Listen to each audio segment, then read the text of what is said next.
And welcome to the Coca Cola 600 wrap-up. I'm the Coach Dick Cox, joined by Coach Barry Toney. Well, Coach Toney, this was your first NASCAR race, and boy, you got a treat tonight. You saw a little bit of everything with the accidents, with the cable incident, which I've been watching NASCAR for many years, been a long-time NASCAR fan since I was a little boy. I have not seen anything like that, but you received a treat tonight. Hey, you're absolutely right, Coach. Hey, I thoroughly enjoyed it. Had a great opportunity to look behind the scenes and see what makes racing go. And I tell you what, I found out a lot about teamwork too, and not only the driver, how important he or she is, but also that crew chief and the crew that works behind it.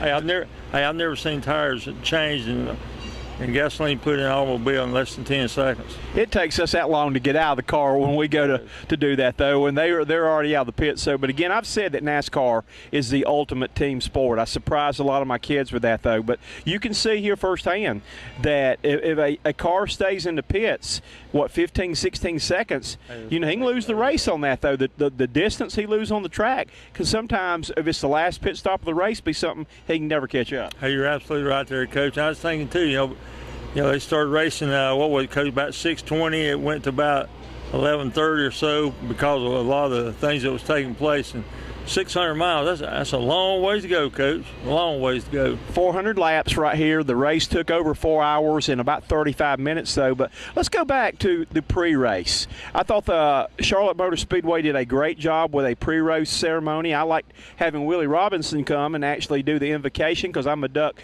Dynasty fan, though. But the national anthem, I thought that the music they had, very patriotic, and again, Charlotte put on a good show pre-race. Hey, they absolutely did there, Coach. I'm a patriotic individual, and you couldn't help but be moved by seeing a lot of the military servicemen here, and they were having a very good time, and in the background, in regards to the national anthem and a lot of the other things that were taking place, certainly first class, and certainly very patriotic.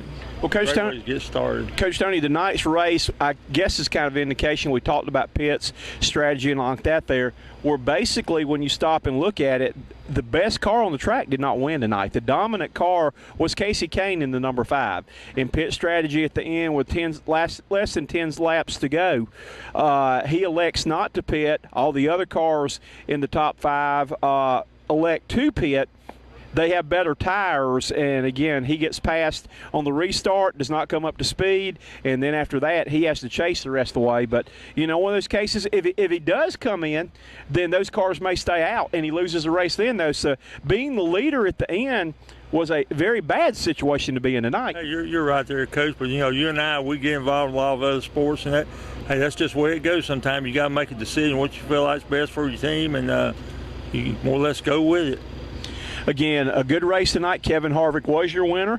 Did a good job. Really, I don't know if he led any before the end of the race, though. This kind of hung around, and when he got his chance at the end of the race, was able to pass Casey Kane and pulled away from him at the end, though. But that just goes to show, on a long, grueling night, you don't have to lead the race to be the winner. Hey, you're absolutely right, Coach. And how many times have we said oftentimes in all other kinds of sports, including racing too, it's not so much how you start, but it's how you finish. Another strong showing for Kurt Busch in the Furniture Row car, and we're right here in front of their pits, actually right now with the Furniture Row. Had the chance to talk with Joey Logano after the race. That Joey, with another impressive finish that was second last week in the All-Star race, came in 5th there, though. But, again, these were cars, that were pretty strong. I thought the 2 strongest cars of the night were the number 5 car, and then Matt Kenseth, number 20, also ran well tonight, though, but he had some problems and ended up finishing 2 laps behind. Hey, you're right there, Coach. But, look at all these racers and how they perform, and they do a great job under pressure, and they know what they're doing. I think it's on any given day or any given evening, anyone can win.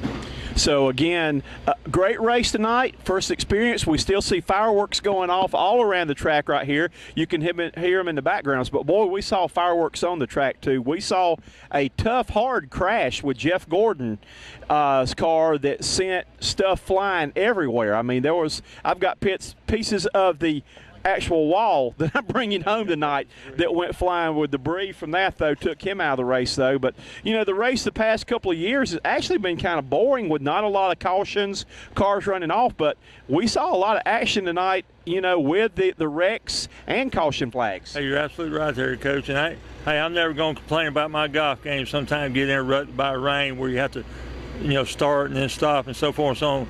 Because what happened tonight, these race car drivers, they had experienced, quite a few delays, and they had to really show their patience tonight too, in which I think everybody did an outstanding job. Well, the Coca Cola 600 is in the book for this year. The cars will move on to Dover, Delaware next week to the Monster Miles. And the winner again was Kevin Harvick in the Richard Childress car number 29. Your thoughts on your first NASCAR race? Tell you what, Coach, I thoroughly enjoyed it. Hey, I'm a NASCAR man now. Hey, I got me some T-shirts, got me a hat.